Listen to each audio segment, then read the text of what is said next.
Question చూడండి. ఉత్తరప్రదేశ్ యొక్క పరిపాలనా రాజధాని ఎక్కడ ఉంది? రాష్ట్రాలు రాజధానుల మీద కూడా అంటే ఎఫ్ఆర్ఓ మెయిన్స్ 2020లో జరిగిన క్వశ్చన్. ఇట్లాంటి క్వశ్చన్స్ కూడా ఉంటాయి అప్పుడప్పుడు అని చెప్పడానికి. ఓకేనా, చెప్పడానికి ఇలాంటి క్వశ్చన్స్. ఆన్సర్ ఏంటి? లక్నోనా సార్? అవును, లక్నోనే. సో ఇక్కడ మనం లక్నో ఏ నది వద్దుతుంది? మనం కొంచెం ముందుకు వెళ్దాం. చెప్పండి సిస్టర్, లక్నో ఏ నది ఒడ్డు? ఏంటండి ఆ సౌండ్? గోమతి నది ఒడ్డు సార్. గోమతి అనేటువంటి నది ఒడ్డున లక్నో అనేది ఉంటుంది. ఓకేనా, గుర్తుపెట్టుకోండి. ఉత్తరప్రదేశ్ పరిపాలనా రాజధాని లక్నో. అంతే. నెక్స్ట్ అంటే జస్ట్ సింపుల్ బిట్లే రాసినప్పుడు. భారతదేశంలో ఏ పట్టణాన్ని క్వీన్ ఆఫ్ అరేబియా అంటే ఇట్లాంటి కూడా వస్తాయి చూడండి. PL 2020 అంటే 2020లో అడిగింది. దేన్నంటారు క్వీన్ ఆఫ్ అరేబియాని? ముంబై సార్. ముంబయ్యా? కొచ్చి అండి స్వామి, కొచ్చి. కొచ్చి కేరళలో కొచ్చి. కర్ర అంటాను, మీ వాయిస్ ఇబ్బందిగా ఉంది నాకు. ఫోన్ కొనుక్కుంటేనే క్వీన్ ఆఫ్ అరేబియా అని పిలుస్తుంది. క్వీన్ లో కా ఉంది, కొచ్చిలో కూడా కా ఉంది, అలా గుర్తుపెట్టుకోండి. కొచ్చి క్వీన్ 2 అక్షరాలు, కొచ్చి 2 అక్షరాలు, అలా కూడా గుర్తుపెట్టుకోండి. నెక్స్ట్, భారతదేశంలో ఏ రాష్ట్రాన్ని ప్రపంచ పాల్కన్ రాజధాని అని పిలుస్తారు? ప్రపంచ పాల్కన్ రాజధాని. సరైన సమాధానం ఏంటి? నాగాలాండ్. ఎందుకంటే సిస్టర్ ప్రపంచ పాల్కన్ రాజధాని అని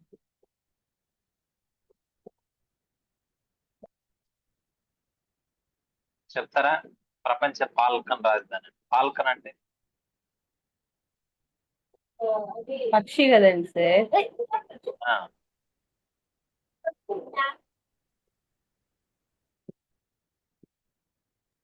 మీరే చెప్పండి సార్.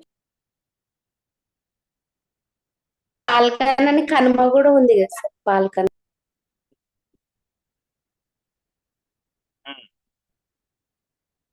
యాక్చువల్ గా అక్కడ ప్రపంచ పాల్కన్ రాజధాని సాధారణంగా అబుదాబి అంట sister.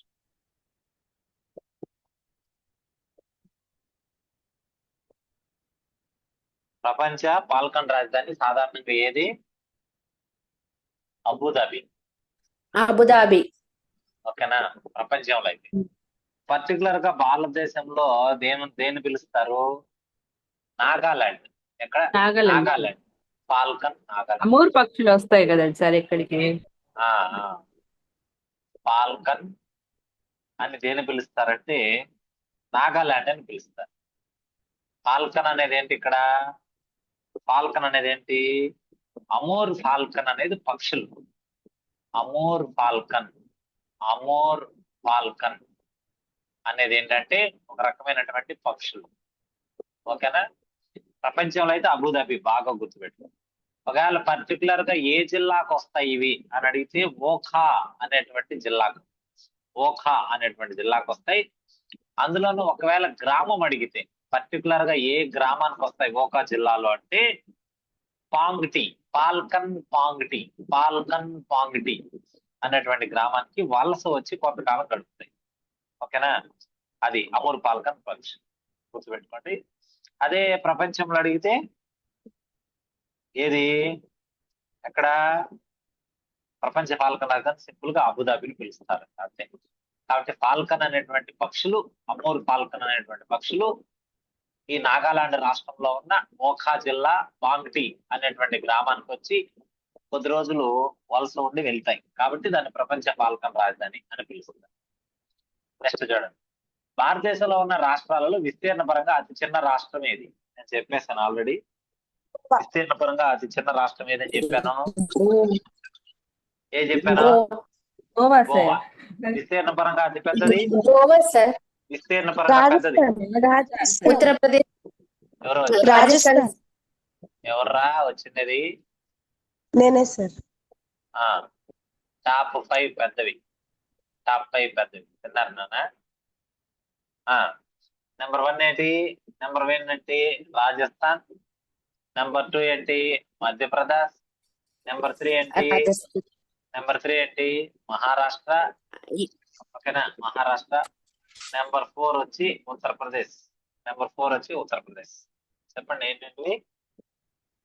Rajasthan, Madhya Pradesh, Maharashtra, Rajasthan, Uttar Pradesh.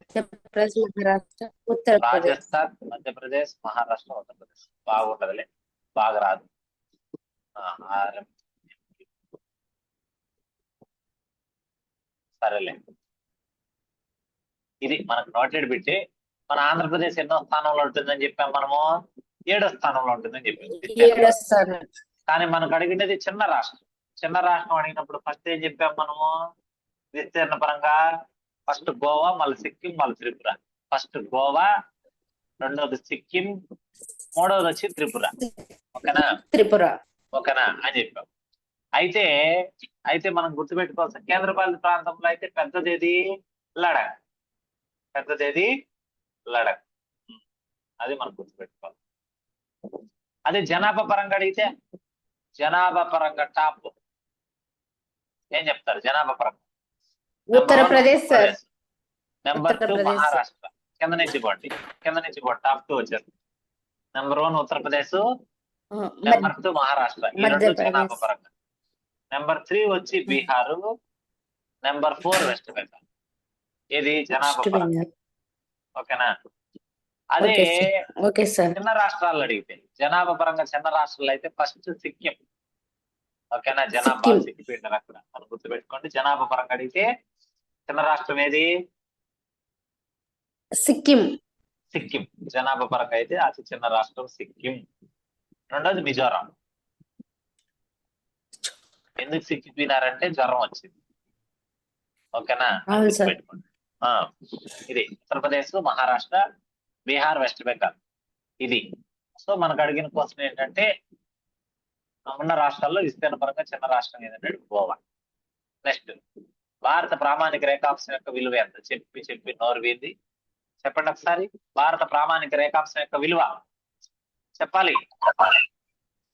Sir 20. 82.5 sir. 82.5 degree east. తూర్పు రేఖాంశం. ఎవరో మీట్ లో పెట్టాలి, వాయిస్ రిపీట్ అవుతుంది. ఎవరితో సెల్ ప్రాబ్లం ఉంది. కాబట్టి మనం ఆల్రెడీ చెప్పాం.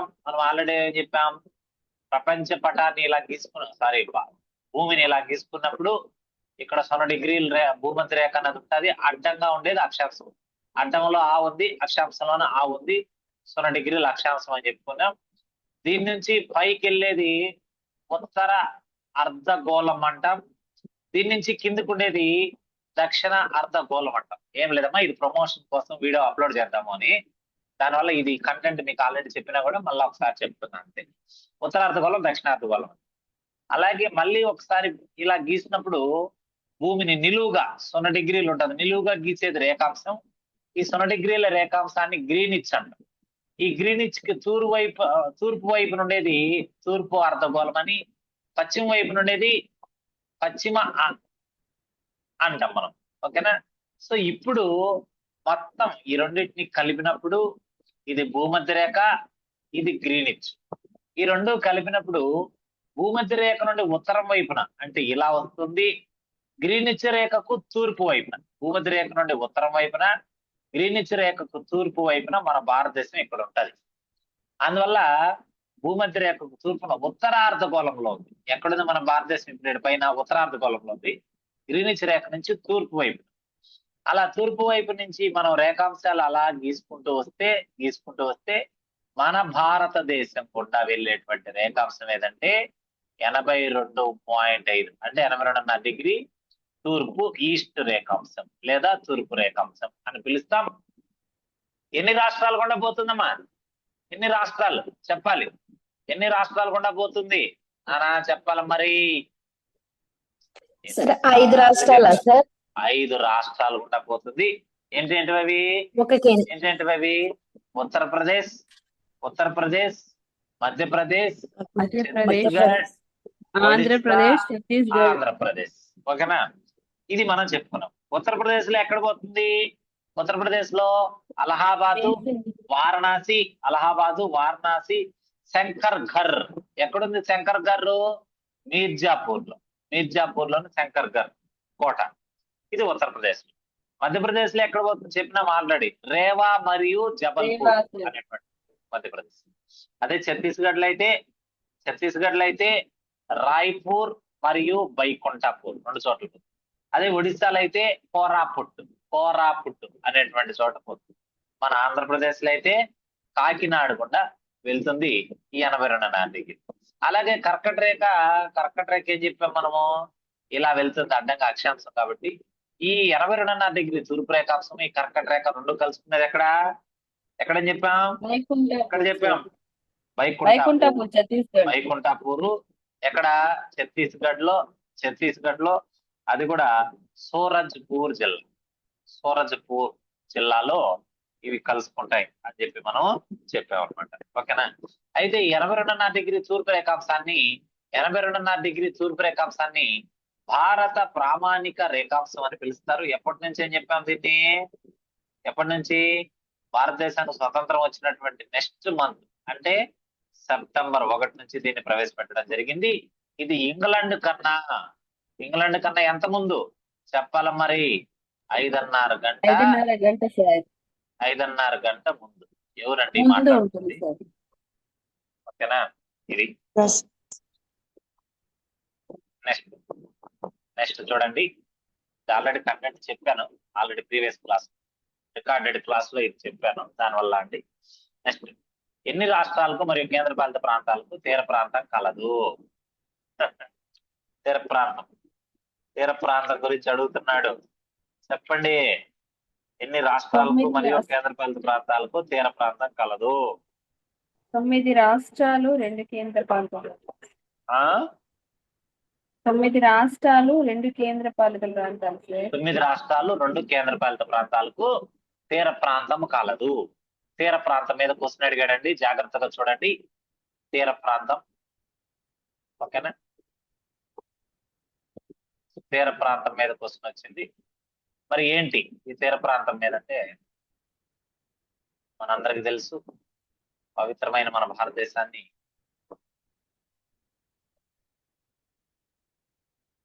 మనం గీసుకున్నప్పుడు చెప్పండి, ఎక్కడి నుంచి చెప్తారండి? గుజరాత్, మహారాష్ట్ర, గోవా, కర్ణాటక, కేరళ, తమిళనాడు, ఆంధ్రప్రదేశ్, ఒడిస్సా, వెస్ట్ బెంగాల్. ఇటువైపు ఎన్ని రాష్ట్రాలు? పశ్చిమ తీరం వైపు ఎన్ని రాష్ట్రాలు? పశ్చిమ తీరం వైపు 5 రాష్ట్రాలు. తూర్పు వైపు 2. అలాగే కేంద్రపాలిత ప్రాంతాలు అన్నప్పుడు ఇక్కడేమో అండమాన్ అండ్ నికోబార్ దీవులు, ఇటువైపేమో లక్షద్వీపులు అనేటువంటి. సో ఈ మొత్తం రాష్ట్రాల్లో అత్యధిక తీరరేఖ కలిగినటువంటి రాష్ట్రం ఏది చెప్పాలమ్మా? మాట్లాడాలన్నా? అత్యధిక తీరరేఖ, పొడవైన తీరరేఖ. Very good. పొడవైనటువంటి తీరరేఖ దేనికి ఉందంటే గుజరాత్ కుంది. ఎంతమ్మా? ఎంత? నెంబర్ 1 కాబట్టి 1 వదిలేసి 2, 3, 4 అని చెప్పారు. 1 వదిలేసి 2, 3, 4, 0 అని చెప్పారు. 1 వదిలేయాలి, 2, 3, 4, 0 కిలోమీటర్లు. ఓకేనా? రెండో ప్లేస్ ఏదమ్మా? తమిళనాడు అని చెప్పాను. 1068 కిలోమీటర్లు. మన ఆంధ్రప్రదేశ్ 3వ ప్లేస్ పడిపోయింది, 1053 కిలోమీటర్లు. ఇది గుర్తుపెట్టుకోండి. ఓకేనా? ఇది గుర్తుపెట్టుకోండి. ఈ 3 గుర్తుపెట్టుకోండి. ఓకేనా? ఓకేనా? ఏది? గుజరాత్, తమిళనాడు, ఆంధ్రప్రదేశ్. ఒకవేళ వాడు అతి తక్కువ తీరరేఖ కలిగిన రాష్ట్రం ఏదంటే ఏది గుర్తుపెట్టుకోవాలా? ఏం గుర్తుపెట్టుకోవాలా? రాజస్థాన్ లో, సార్. 9వది గోవా. రాజస్థాన్ తీరరేఖ ఆడుంది. గోవా గుర్తుపెట్టుకోవాలా, 193 కిలోమీటర్లు. 8వ ప్లేస్ లో ఏముంటుందంటే కర్ణాటక ఉంటుంది, గుర్తుపెట్టుకోండి. కర్ణాటక ఎంత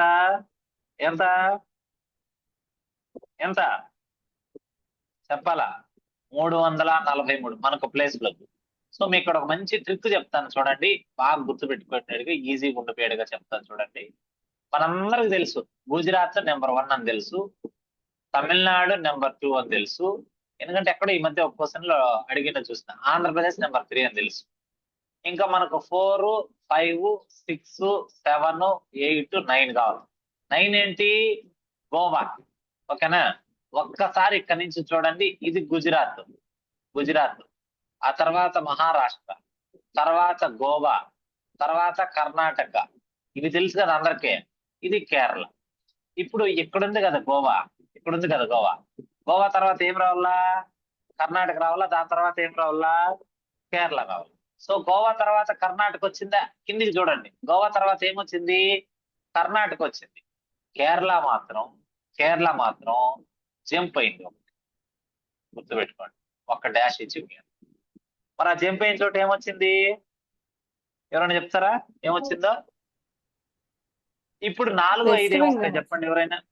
ఇంకా ఒకటి మిస్ అయింది కదా ఈడ. ఇటువైపు అన్ని వచ్చేసినాయి, ఒకటి మిస్ అయింది.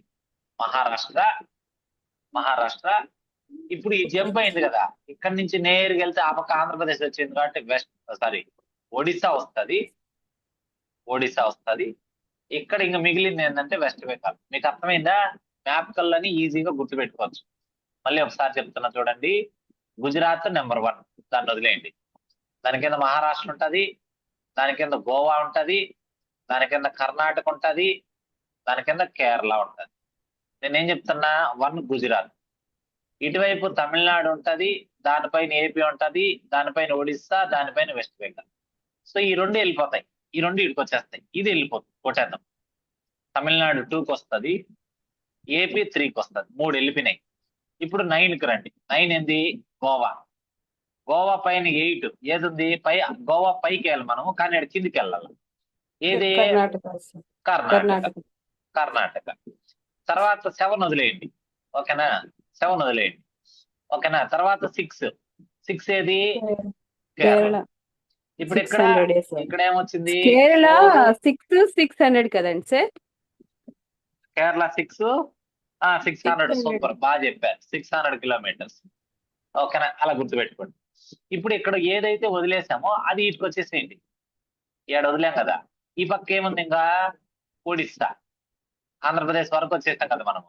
ఒడిస్సా 7. ఇప్పుడు ఇంకా పైకి వెళ్తే ఏముంది? 5 ఉంది. ఇక్కడ నుంచి 5 అదే వెస్ట్ బెంగాల్. నేను చెప్పేది అర్థమవుతుంది. అలాగే పైకి వెళ్తే ఒడిస్సా పైన వెస్ట్ బెంగాల్. ఇంకా లాస్ట్ మిగిలింది ఏంటంటే మహారాష్ట్ర. ఈజీగా గుర్తుపెట్టుకోవచ్చు. అర్థమైందని నేను చెప్పింది. 2 సార్లు ప్రాక్టీస్ చేయండి, మీకే వచ్చేస్తుంది. ఎందుకంటే ఎక్కువ నుంచి తక్కువ, తక్కువ నుంచి ఎక్కువ అడిగితే అప్పుడు మీరు కన్ఫ్యూజ్ అవుతారు.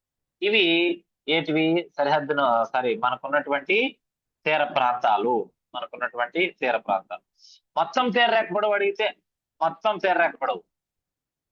ఇక్కడ 3 క్వశ్చన్స్ మనం గుర్తుపెట్టుకోవాలి. 3 క్వశ్చన్స్. మొత్తం తీర రేఖ పొడవు ఎంత? మొత్తం అంటే ఏమి? భారతదేశము మరియు దీవుల్ని కలుపుతుంది. అలా కాకుండా ప్రధాన భూభాగం అంటాడు. ప్రధాన భూభాగం యొక్క తీర రేఖ అప్పుడు కేవలం భారతదేశంలో ఉన్నటువంటి 9 రాష్ట్రాలే. ఓకేనా? ఇది మనకు రెండు క్వశ్చన్స్, 3 కాదు 2 గుర్తుపెట్టుకోవాలి. మొత్తం ఎన్ని రాష్ట్రాలండి మనకు? 9 రాష్ట్రాలు ప్లస్ కేంద్రపాలిత ప్రాంతాలు 2, మొత్తం ఎంత? 11. కాబట్టి మొత్తం అంటే 11తో స్టార్ట్ అవుతుంది, గుర్తుపెట్టుకోండి. ఇది ఒక కోడ్. ఓకేనా? 11,098. ఓకేనా? 11,098 పాయింట్ ఇచ్చాడు, మనకేం అవసరం లేదు. 11 గుర్తుంటే 11,098 అయిపోతుంది. ఇప్పుడు ప్రధాన భూభాగం ఎంత? ప్రధాన భూభాగం ఎంత అంటే చాలా ఈజీ, గుర్తుపెట్టుకుని అన్ని 7s వస్తాయి. ఓకేనా? మాక్సిమం 7773.48. ఓకేనా? ఇప్పుడు దీంట్లో నుంచి దీన్ని తీసేస్తే కేంద్రపాలిత ప్రాంతాలు వచ్చాయి. అప్రాక్సిమేట్ గా ఎంత వస్తాయి? 11 నుంచి 7 పోతే 4, కానీ 7 అన్ని పోతాయి కాబట్టి 3తో స్టార్ట్. ఓకేనా? 3,325 కిలోమీటర్లు. 3,325. ఓకేనా? ఇది మొత్తం గుర్తుంటే ఈజీగా గుర్తుపెట్టుకోవచ్చు. ప్రధాన భూభాగం వచ్చి 7,773. ఇది 3,325. ఇది దేనికి సంబంధించి?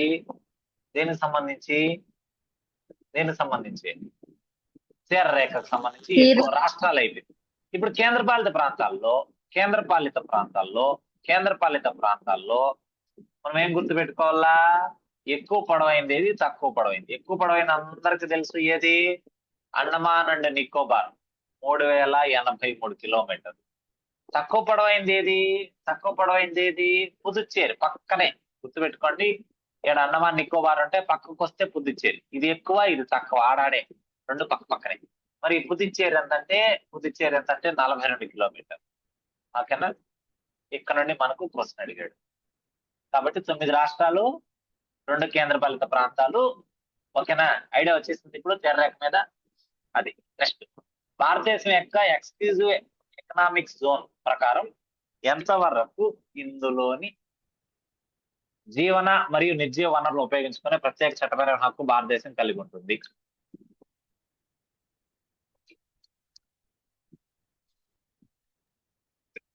టూ పాయింట్ ఫోర్ జీరోనా సార్? 2.40 సార్. 2.37 ఏంటి 7. ఏమంటాము?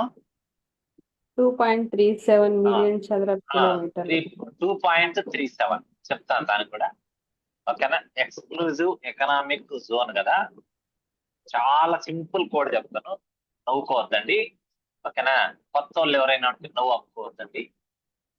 ఏమైనా ఉంటే కామెంట్ సెక్షన్ లో చెప్పండి, ఏదో కొంచెం ఐడియా. ఎక్స్క్లూజివ్ ఎకనామిక్స్ జోన్ అని ఏమంటారు?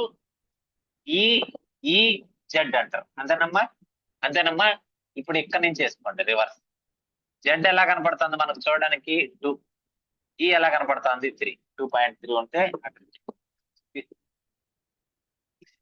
ఓకేనా? ఓకేనా? గుడ్ నైట్ అంటారా? 2.3 ఉంటే 2.37 ఆడినాడు. ఓకేనా? వాడు ఏమి ఇచ్చాడు? 2.37 మిలియన్ చదరపు కిలోమీటర్లు. మిలియన్ చదరపు కిలోమీటర్లు ఇచ్చాడు. బట్ ఇది ఎప్పుడు పేపర్? ఇది 2020 పేపర్. ఓకేనా? సో జాగ్రత్తగా చూడండి. ప్రత్యేక ఆర్థిక మండలి అంటారు తెలుగులో. ఏమంటారు? ప్రత్యేక ఆర్థిక మండలి అంటారు. ఓకేనా? నువ్వు ఒప్పుకుంటున్నారు కదా? కానీ అయితే ఎక్కడి నుంచి ఉంటుంది ఇది? అందరికీ డౌట్ ఇది. ఇది ఎక్కడి నుంచి అంటే, మనకి ఎక్కడైతే తీరరేఖ ఉంటుంది, ఈ తీరరేఖ ఉందో, ఈ తీరరేఖ నుండి ఎంత పొడవు అంటే, మళ్ళీ జెడ్ అంటే 2 కదా, కాబట్టి 200 నాటికల్ మైల్. 200 nautical mile. ఈ 200 నాటికల్ మైళ్ళని మనం 2.02 మిలియన్ చదరపు కిలోమీటర్లు అన్నా, కొన్ని పుస్తకాల్లో 2.37 ఇస్తున్నాడు. అర్థమైందా? ఎక్స్క్లూజివ్ ఎకనామిక్ జోన్ జెడ్ అనేది 2 లాగా కనబడుతుంది కాబట్టి 200 నాటికల్ మైల్ లేదా 2.02 మిలియన్ చదరపు కిలోమీటర్లు. ఓకేనా? మరి ఏ సముద్రపు జలాల్లో ఉంది ఇది అడిగితే, ఏ సముద్రపు జలాల్లో ఉంది ఇది? ఏ సముద్రపు జలాల్లో ఉంది? ఈఈజెడ్ ఎక్స్క్లూజివ్ ఎకనామిక్ జోన్ అనేది ఏ సముద్రపు జలాల్లో ఉంది? చెప్పాలమ్మా, సైలెంట్ గా ఉంటే కాదు. హిందూ మహాసముద్రపు జలాల్లో ఇది ఉంది.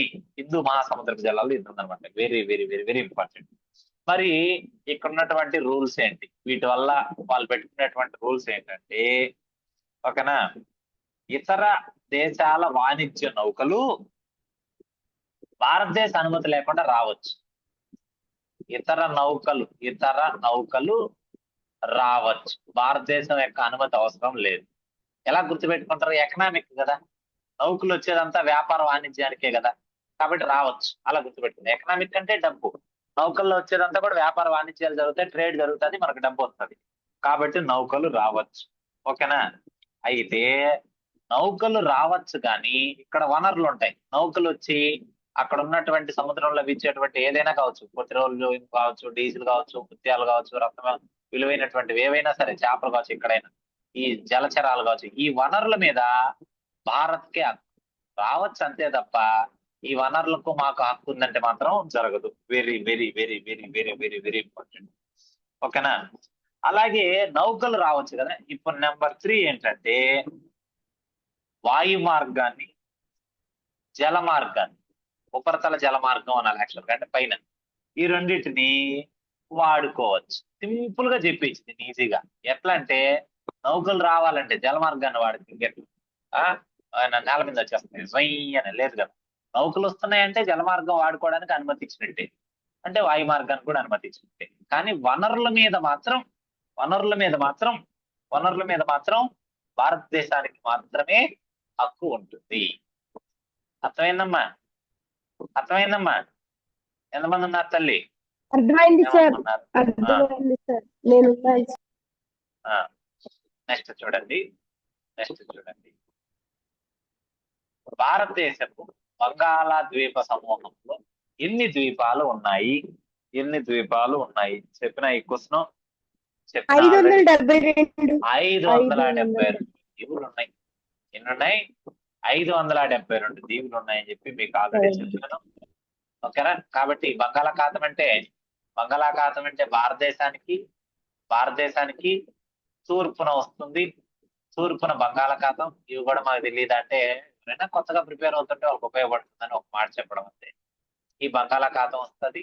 ఇక్కడే మనకు ఏమొస్తున్నాయి? మనకు అండమాన్ నికోబార్ వస్తుంది. ప్రీవియస్ క్లాస్ లో అండమాన్ నికోబార్ గురించి చాలా క్లియర్ గా చెప్పాను, జాగ్రత్తగా చూసుకోండి. ఓకేనా? చాలా క్లియర్ గా చెప్పాను, బాగా చూసుకోండి. ఇప్పుడు ఈ బంగాళాఖాతం దీవుల సమూహంలో మొత్తం ఎన్ని ఉన్నాయని చెప్పాను? చెప్పాలి. ఎన్ని చెప్పాను? 572. 572 బంగాళాఖాతపు దీవులు 572 బంగాళాఖాతంలో ఉన్నాయి. Very very very important. ఓకేనా? అయితే అండమాన్ నికోబార్ లో చెప్పండి. అండమాన్ నికోబార్ లో ఎన్ని ఉన్నాయి దీవులు? చిన్నవి పెద్దవి కలుపుకొని. ఎందుకు సార్ అండమాన్ నికోబార్ అడుగుతున్నారంటే, అండమాన్ అండ్ నికోబార్ బంగాళాఖాతానికే కదా, అటు హిందూ మహాసముద్రానికి కూడా కొంచెం లింక్ వస్తుంది. అవునా? కింద ఎందుకంటే మనకి హిందూ మహాసముద్రం ఉంది కాబట్టి ఎలా వస్తాయి? అండమాన్ నికోబార్ దీవులు మొత్తం ఎన్ని దీవులు అంటే 836 దీవులు. ఎన్ని? అండమాన్ నికోబార్ దీవులు ఎన్ని? 836 ఉన్నాయి. లక్షద్వీవులు ఎన్ని చెప్పండి? లక్షద్వీవులు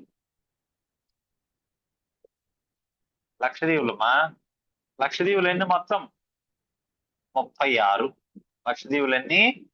36 చెప్పారు సార్, 36. చెప్పాను కదా, గుర్తుపెట్టుకోండి. 36 దీవులు.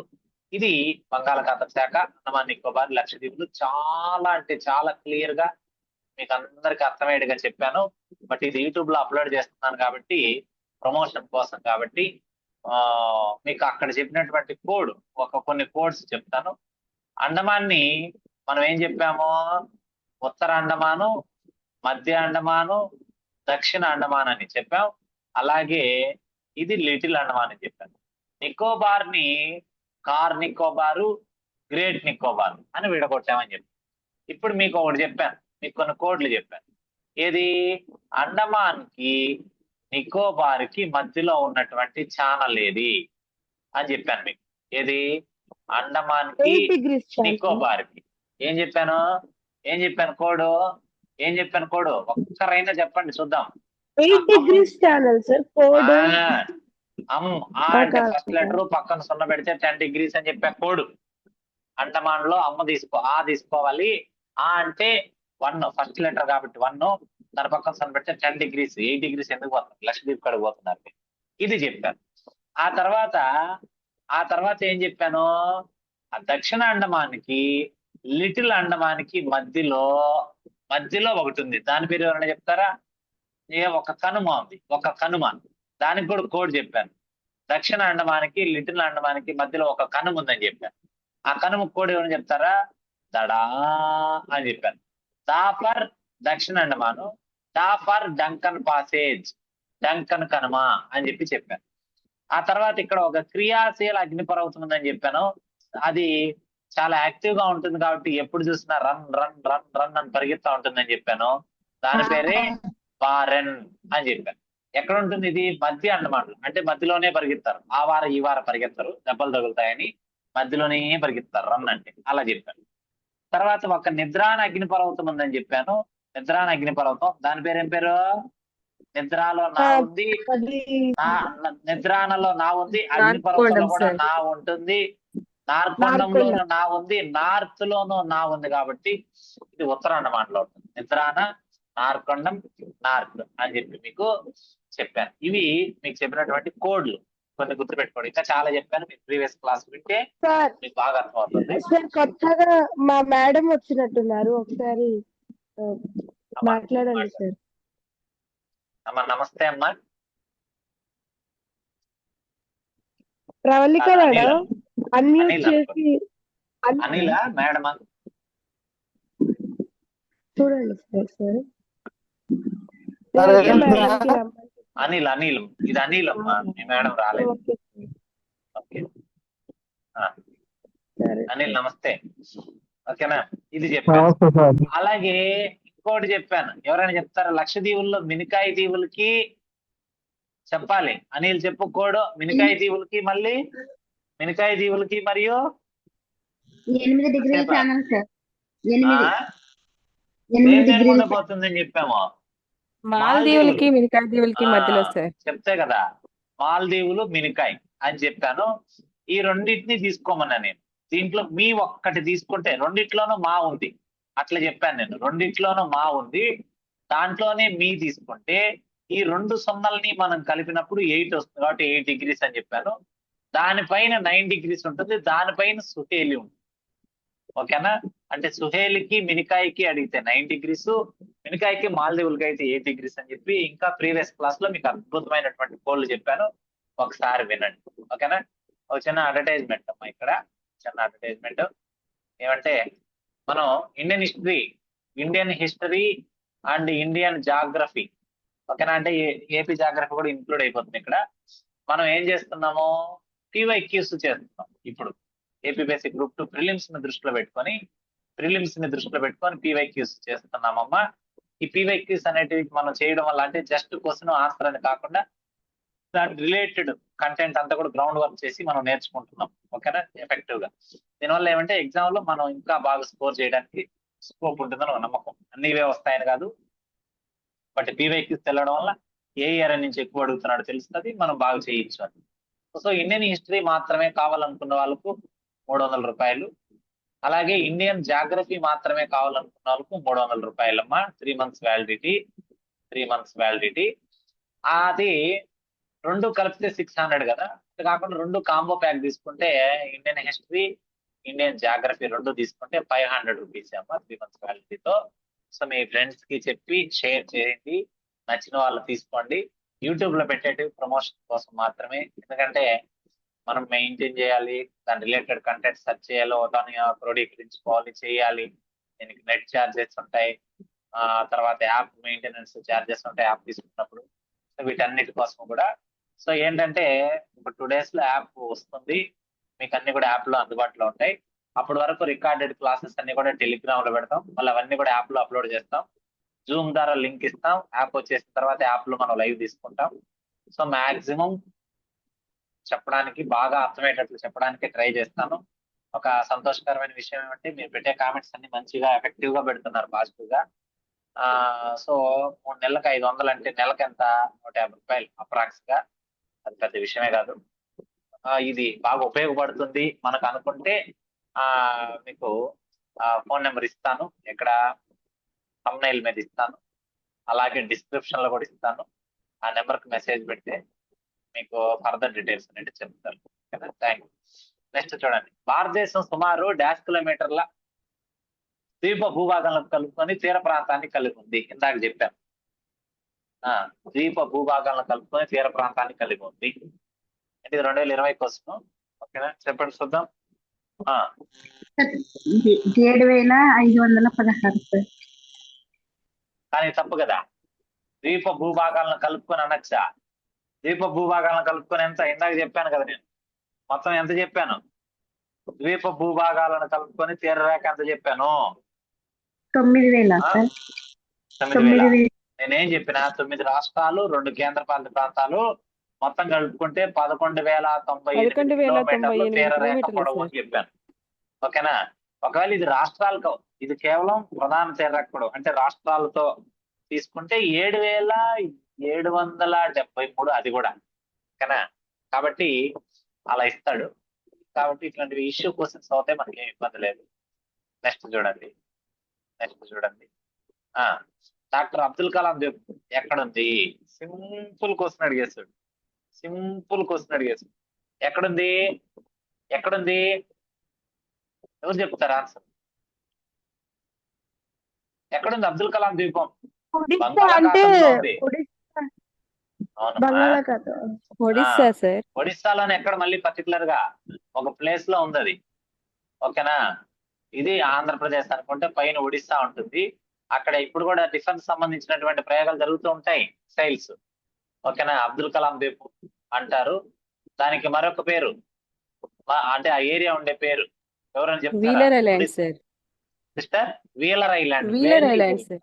సూపర్. ఏం పేరు? Wheeler island. అయితే ఎక్కడుంది ఇది? అది చెప్పాలి ఇప్పుడు. ఎక్కడుంది అబ్దుల్ కలాం ద్వీపం? ఎక్కడుంది అబ్దుల్ కలాం ద్వీపం? ఎక్కడుంది? ఒడిస్సాలో మళ్ళీ ఎక్కడుంది? ఆలోచించండి ఒకరైనా. No idea sir. ఒడిస్సాలోని కాత వస్తుందా? ఒక హింట్ ఇచ్చినట్టు కూడా కానా. ఓకేనా, వీలర్ ఐలాండ్ అని పిలుస్తారు. బంగాళాఖాతంలో ఉంటుంది అనమాట. అబ్దుల్ కలాం పేరు మీద పెట్టారు. ఓకేనా, ఇక్కడ ఏముంటుంది? డిఆర్డిఓ ఇంటిగ్రేటెడ్ టెస్ట్ రేంజ్ ఉంటుంది, దానికోసం చూస్తారు. డిఆర్డిఓ వాళ్ళది ఒకటి ఉంటుందని చెప్పాను కదా, ఐటిఆర్ అంటారు. అంటే ఇంటిగ్రేటెడ్ టెస్ట్ రేంజ్ క్షిపణి పరీక్షా కేంద్రం అనేది ఉంటుంది అనమాట. ఏమేమి ప్రయోగిస్తారు అక్కడ అంటే పృథ్వీ, బ్రహ్మోస్, ఆకాశ్, అస్త్ర, ఇట్లా రకరకాలుగా ప్రయోగిస్తారు. ఓకేనా, ఓకేనా, అది గుర్తుపెట్టుకోవాలి. ఇది గుర్తుపెట్టుకోవాలి. ఏమంటారు? డిఆర్డిఓ లెక్క ఇంటిగ్రేటెడ్. ఇది బాగా గుర్తుపెట్టుకోండి. ఓకేనా, అయితే ఎక్కడుందంటే భద్రక జిల్లా సమీపంలో. ఎక్కడుంది? ఇక్కడ భద్రక జిల్లా సమీపంలో ఒక ద్వీపం ఇది. ఒకవేళ అడిగితే భద్రక జిల్లా సమీపంలో. ఓకేనా, అది గుర్తుపెట్టుకోండి అంతే, ఏం అవసరం లేదు. తర్వాత చెప్పండి ఎక్కడ వినవద్దు. నెక్స్ట్ చెప్పండి. ఈ క్రింది దేశాలలో భారత ఉపఖండంలో భాగం కానిది ఏది? భారత ఉపఖండంలో భాగం కానిది ఏది? భారత ఉపఖండంలో భాగం కాదు ఇది. బంగ్లాదేశ్ కదండి సార్. బంగ్లాదేశ్ కాదు సిస్టర్, ఆఫ్ఘనిస్తాన్ సిస్టర్. ఆఫ్ఘనిస్తాన్. ఎందుకు చెప్పండి? మన పవిత్రమైనటువంటి భారతదేశాన్ని ఇలా గీసుకుంటే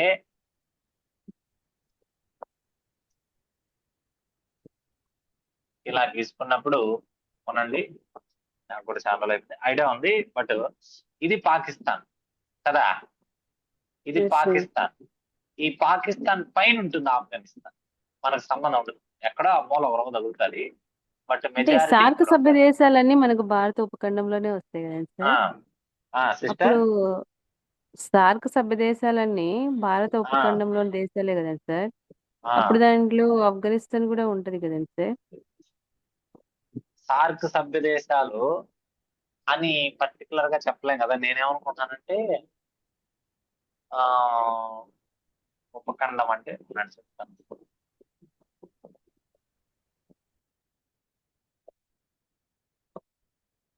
ఇక్కడ పాకిస్తాన్, ఆఫ్ఘనిస్తాన్, ఇక్కడ నేపాల్, ఇక్కడ చైనా, ఈ లింక్ లో బంగ్లాదేశ్, ఆ కొలిక్లోనే భూటాన్ వస్తుంది. ఓకేనా, చెప్పండి సిస్టర్. ఇక్కడ మయన్మార్ వస్తుంది. ఓకేనా, ఇప్పుడు ఒక్క నిమిషం.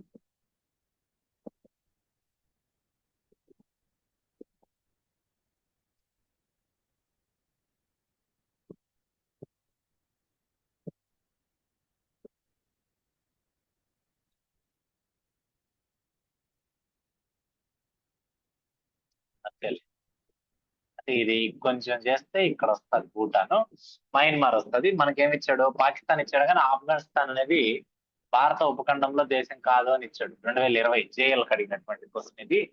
సో మనకు సరిహద్దును పంచుకునేటువంటి దేశాల్లో కూడా ఉందిగా ఆఫ్ఘనిస్తాన్. సో దీన్ని ఒకసారి స్టడీ చేసి మళ్ళీ రేపు చెప్దాం. ఎందుకంటే మనం బచ్పన్ ఎంబీఏ చేశాడు అని చదివాం ఆల్రెడీ. బచ్పన్ ఎంబీఏ చేశాడు అని చదివాం. కాబట్టి వా అంటే బంగ్లాదేశ్, చా అంటే చైనా, పా అంటే పాకిస్తాను, అంటే నేపాల్, మా అంటే మయన్మారు, బి అంటే భూటాను, ఏ ఫర్ ఆఫ్ఘనిస్తాన్. తక్కువ సరిహద్దును పంచుకుంటది. బట్ ఏ ఉద్దేశంతో చెప్పినది దీని గురించి ఒకసారి తెలుసుకొని మళ్ళీ చెప్తాను. 47వ క్వశ్చన్ అంటే China and Afghanistan um. Myanmar ఈ 3 భారత ఉపఖండంలో భాగాలు కావండి సార్. చైనా, ఆఫ్ఘనిస్తాన్, మయన్మారా? Myanmar sir. China, Afghanistan, Myanmar. Yes sir. Okay.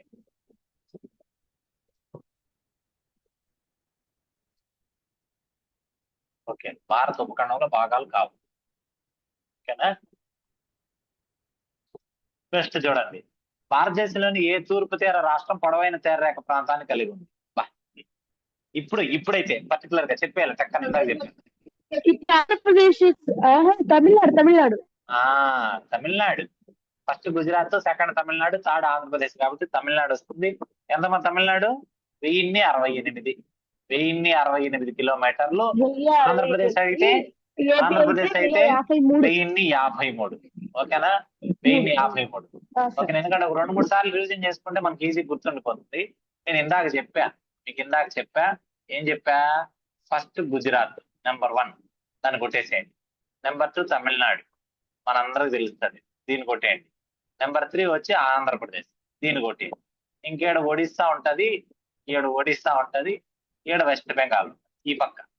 ఈ పక్క గుజరాత్ కింద మహారాష్ట్ర ఉంటది, గోవా ఉంటది, కర్ణాటక ఉంటది, దాని కింద కేరళ ఉంటది. ఇవి మనం గుర్తుపెట్టుకోవాలి. ఇప్పుడు ఏం చెప్పాం మనము? లాస్ట్ నుంచి రావాలని చెప్పాను. 1, 2, 3 మనకు నోటెడ్ వచ్చేసినాయి. 1, 2, 3 నోటెడ్ మనకు వచ్చేసినాయి.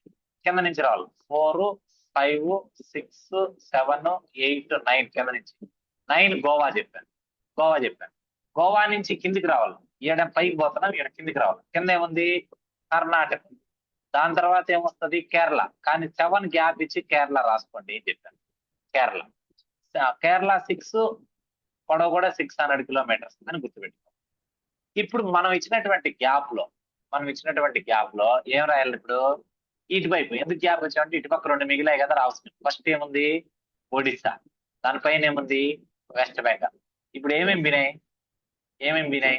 అన్ని వెళ్ళిపోయినాయి. మిగిలింది మహారాష్ట్ర, ఈ రాష్ట్రం. అప్పుడు ఈజీగా తీరరేఖ పొడవులు అనేటివి తక్కువ నుంచి ఎక్కువకు, ఎక్కువ నుంచి తక్కువకు ఎలా అడిగినా మీరు పెట్టేయచ్చు. ఓకేనా? ఇది నేను చెప్పింది. నెక్స్ట్ చూడండి, భారతదేశ తీరంలో ఎన్ని కేంద్రపాలిత ప్రాంతాలు ద్వీప భూభాగాలను మినహాయించి ఉన్నాయి? కేంద్రపాలిత ప్రాంతాలు ఎన్ని ఉన్నాయి అన్నాడు. ఇది ఒక క్వశ్చన్ మనం చెప్పాలమ్మా త్వరగా. ఎన్ని ఉన్నాయి? 2 కదా. ఒకటి అండమాన్ నికోబారు, రెండోది లక్షద్వీపులు. ఒకటి అండమాన్ నికోబార్ దీవులు, 2 లక్షద్వీపులు. వాటి గురించి ప్రీవియస్ క్లాస్ లో చాలా అంటే చాలా క్లియర్ గా చెప్పాను, ఒకసారి వినండి. నెక్స్ట్, కోయబ్ పర్వతం ఎక్కడ ఉంది? కోయబ్ అనేటువంటి పర్వతం ఎక్కడుంది అన్నాడు. ఎక్కడుంది? అండమాన్ నికోబార్ దీవుల్లో ఉంది అన్నాడు. కోయబ్ ఎక్కడుంది? అండమాన్ నికోబార్ దీవులు. సో మనకు అడిగింది మనం ఏమేం చెప్పుకున్నాం? అండమాన్ నికోబార్ దీవుల్లో ఏం చెప్పుకున్నాం? అత్యంత ఎత్తైన పర్వతం ఒకటి చెప్పుకున్నాం, గుర్తుందా? అత్యంత ఎత్తైన పర్వతం ఒకటి ఉందని చెప్పుకున్నాం. Saddle peak. అండమాన్ నికోబార్ దీవుల్లో ఎత్తైన పర్వతం అయితే ఏంటి? Saddle peak. ఎత్తు కాబట్టి ఎక్కడ ఉంటుందని చెప్పాను? ఉత్తరం వైపున ఎత్తుగా హిమాలయాలు ఉన్నాయి కాబట్టి సౌత్ లో ఉంటది సార్. ఉత్తర అండమాన్ లో ఉంటది భారతదేశానికి. మీరా? ఓకే. సో ఎంత దీనికి? 738 మీటర్లు. ప్రసన్న ఏమన్నా సిస్టర్? 738 మీటర్లు. ఓకేనా? బాగా గుర్తుపెట్టు, 738 మీటర్లు. దీంతో పాటు ఇది మనం చెప్పుకున్నటువంటి శిఖరం. కానీ ఇప్పుడు ఏడేం చెప్పాడు? దాంతో పాటు మనకి ఏడేమని చెప్పాడు చూడండి. ఇంకొక క్వశ్చన్ ఎక్స్ట్రాగా యాడ్ అయింది. ఏంటిది? కోయబ్ పర్వతం సార్. కోయబ్ పర్వతం. వర్షమా? ఒక్క నిమిషం సిస్టర్.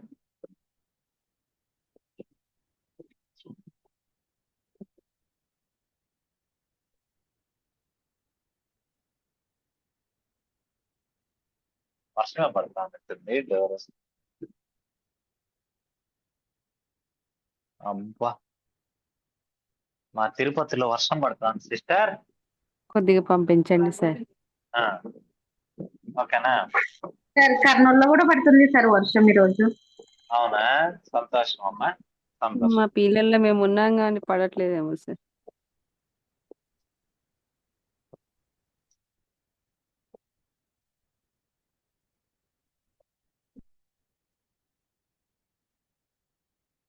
ఓకేనా?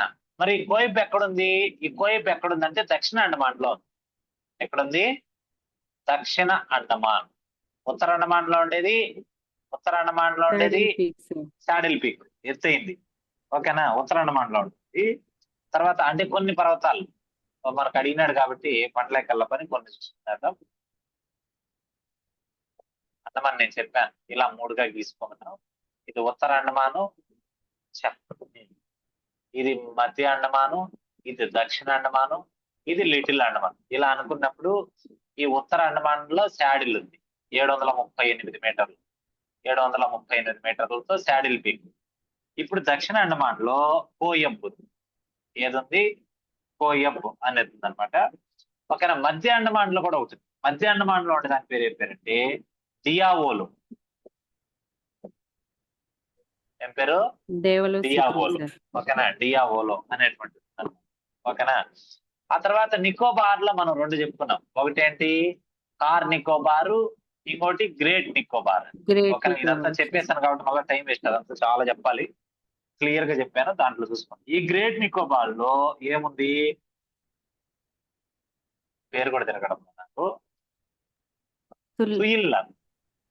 తుల్లియార్ శిఖరం సార్. తుల్లియారా? Yes sir. తుల్లియార్ కాదు, తుల్లియర్. ఓకేనా? ఇది ఒకటి గుర్తుపెట్టుకోండి. THUILLIER,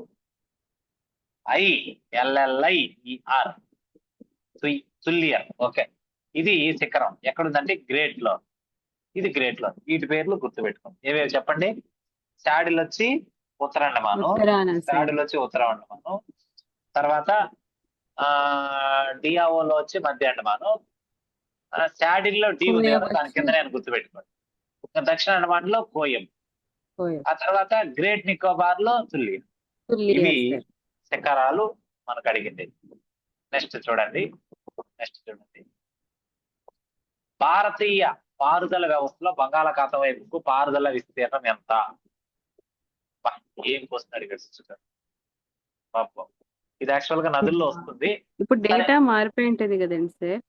నదుల్లో వస్తుంది కాబట్టి మనకేమవుతుంది అంటే ఇది 90% కదా. నదుల ప్రవాహ దిశ అనుకుంటా సిస్టర్, దాన్ని బేస్ చేసుకుని అడిగాడు అనుకుంటాను.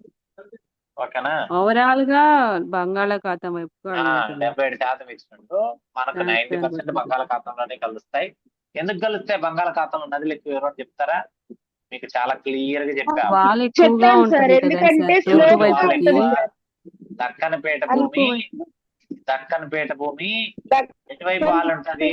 తూర్పు వాలి ఉంటది. కాబట్టి నదులన్నీ కూడా ఎక్కువగా బంగాళాఖాతంలో కలుస్తాయి, అరేబియా సముద్రంలో తక్కువ కలుస్తాయి అని మనం చెప్పుకుంటాం. ఓకేనా?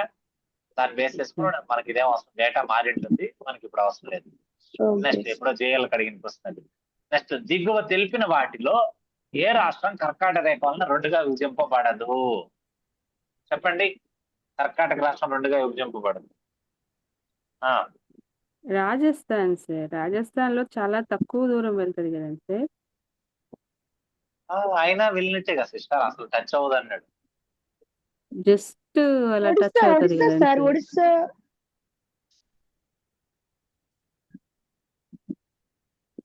చెప్తారా ఎవరైనా? No sir. అయితే రెండుగా అంటే ఎగ్జాక్ట్ గా 50-50 అన్నాడా? అనలేదు కదా సిస్టర్. అనలేదు సార్. మరి కానీ ఒడిస్సా, గుజరాత్, వెస్ట్ బెంగాల్ లో మోస్ట్లీ వెళ్తది కదండి సార్. రాజస్థాన్ జస్ట్ అనుకున్నా. అయ్యో, ఒడిస్సా అవుతుంది. ఎందుకు అంత కన్ఫ్యూజ్ అవుతున్నారు మీరు? అంటే ఇంకా ఏమేమి చెప్తారు అని. రాజకుమా జాపత్రమీమా అంతే కదా. నేను ఎప్పటి నుంచో మీకు చెప్తున్న కోడ్ ఇది.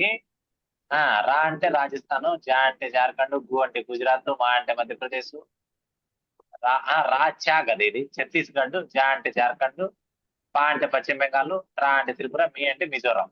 మొత్తం 8 రాష్ట్రాలు. 8 రాష్ట్రాలు కూడా పోదు. ఇందులో ఒడిశా ఆడుద్ది.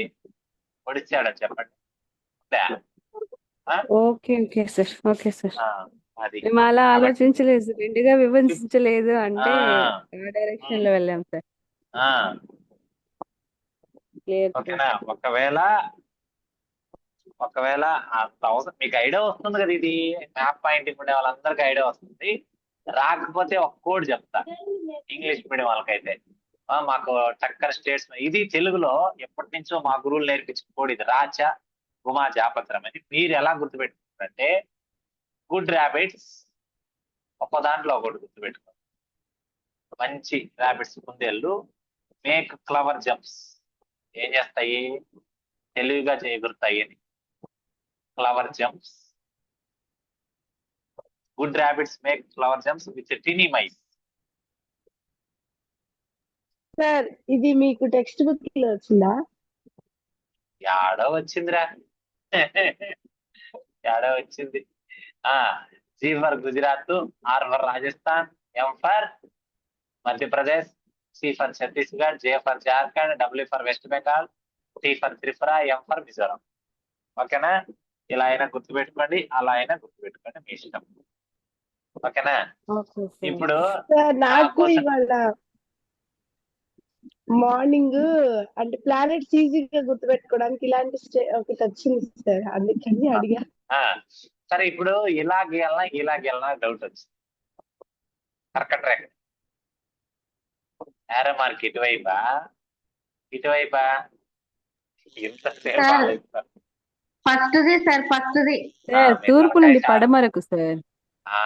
తూర్పు నుండి అవును, పడమరకు. అందుకే అటువైపు. మొట్టమొదటిసారిగా మిజోరాంలో ప్రవేశించే కేంద్ర రాష్ట్రం అవతలి మిజోరాం. సార్. చిట్ట చివరిగా ప్రవేశించే మిజోరాం. రాష్ట్రం ఏదే? గుజరాత్. రాజస్థాన్. గుజరాత్. గుజరాత్. అదంటే చెప్పండి. నెక్స్ట్, విస్తీర్ణతలో కింది పట్టికలో ఏ రాజ్యాలు అవరోహణ క్రమంలో ఉన్నాయి? ఇది మనకు అవసరం లేదు. అయ్యో, దేశాలు రాజ్యాలు కాదు, చెప్పానుగా మీకు. రాజ్యాలు అంటే అవును సార్. ఏంటంటే ఏం చెప్పాను? రుక్కాబాయ్ సార్, రుక్కాబాయ్ సార్. సార్ రుక్కుబాయ్. రుక్కుబాయ్. రుక్కుబాయ్. ఓకేనా. RUKBAI అని చెప్పాము. కేని ఈ సి ఒకటి గుర్తుపెట్టుకోవాలి రివర్స్. మధ్యలో. ఈ రెండు యూకే రివర్స్ అయింది అని చెప్పాను. ఇది rivers. R for Russia rivers కాబట్టి K for Canada, K for ఈ Canada, for United States of America, U for C for China, China, B for Brazil, A for Australia, I for Australia, India. India. India 8వ స్థానం, 7వ స్థానం. మన AP కూడా 7వ స్థానం.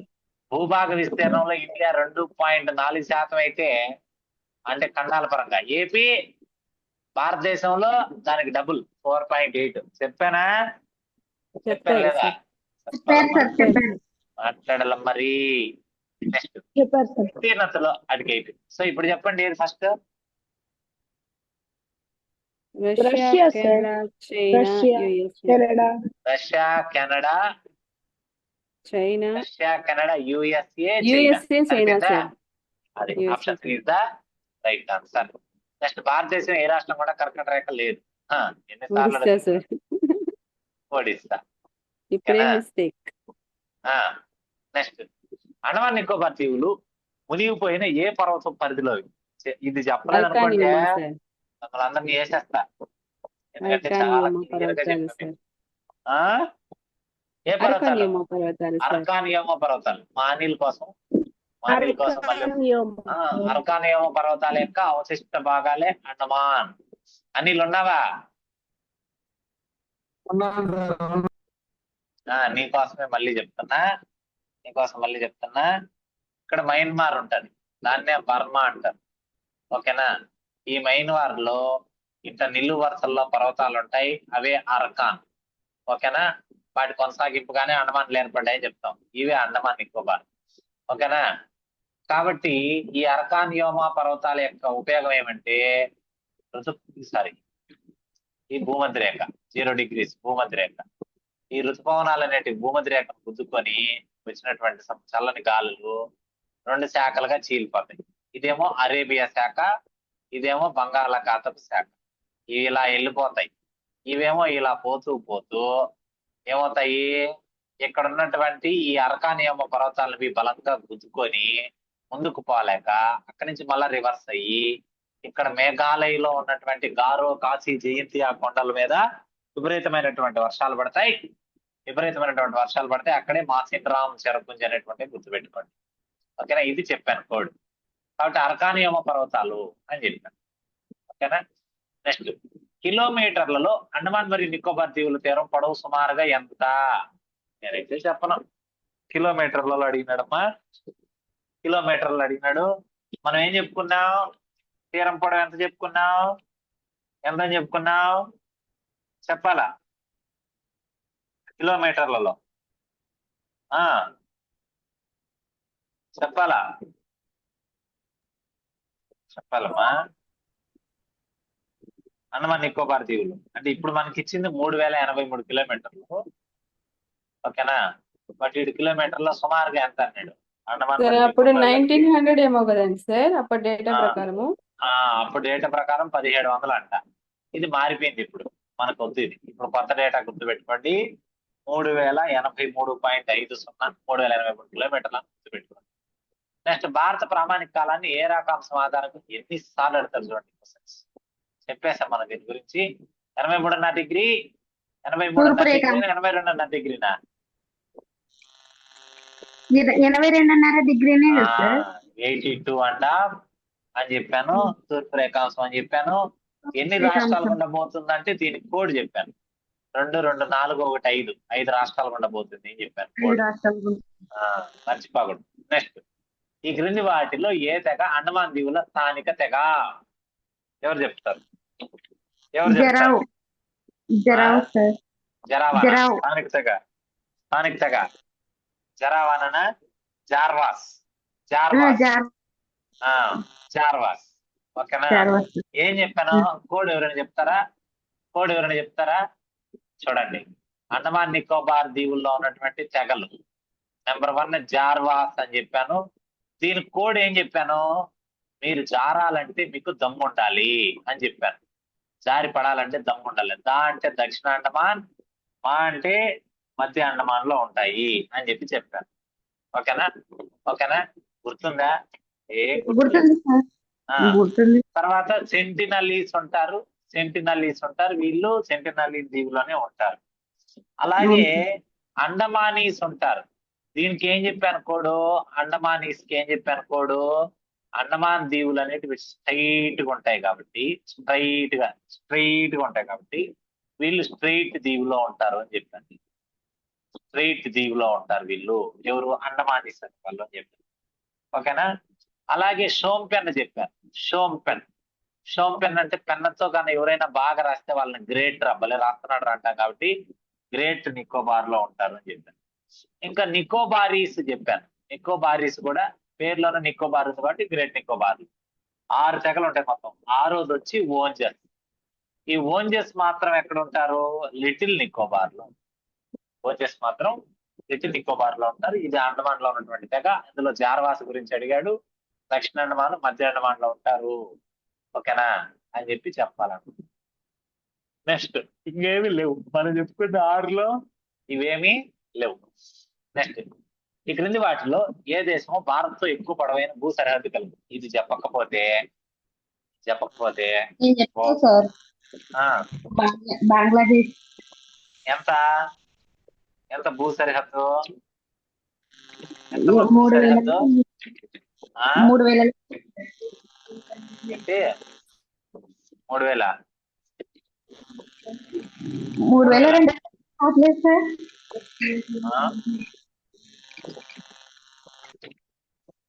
చెప్పాలా సార్? గుర్తు రావట్లేదు సార్, చెప్పండి సార్.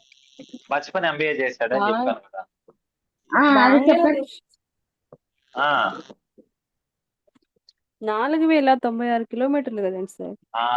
ఎంత 4096 సార్. 4096 కిలోమీటర్లు. ఎక్కడో చెప్పాను కదా, బచ్పన్ MBA అని చెప్పాను. అది ఎత్తుకుంటా ఉంటాను అవి అంతే. కరెక్టే సార్ 4096 చెప్పండి. కిలోమీటర్లు. ఎంత అంటే బంగ్లాదేశ్ 4096, తక్కువ వచ్చి ఆఫ్ఘనిస్తాన్ కదా. ఆఫ్ఘనిస్తాన్ ఎంత? 106 కదండి సార్. 106 అంతే, 106 సార్ 106.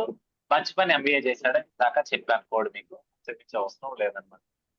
ఓకేనా? అంతే. అయితే బంగ్లాదేశ్ తో సరిహద్దు పంచుకునే రాష్ట్రాలు ఎన్ని? 5. బంగ్లాదేశ్ తో సరిహద్దు పంచుకునే రాష్ట్రాలు ఎన్ని? పర్టికులర్ గా 5. అడిగితే నేను చెప్పాను ఆల్రెడీ.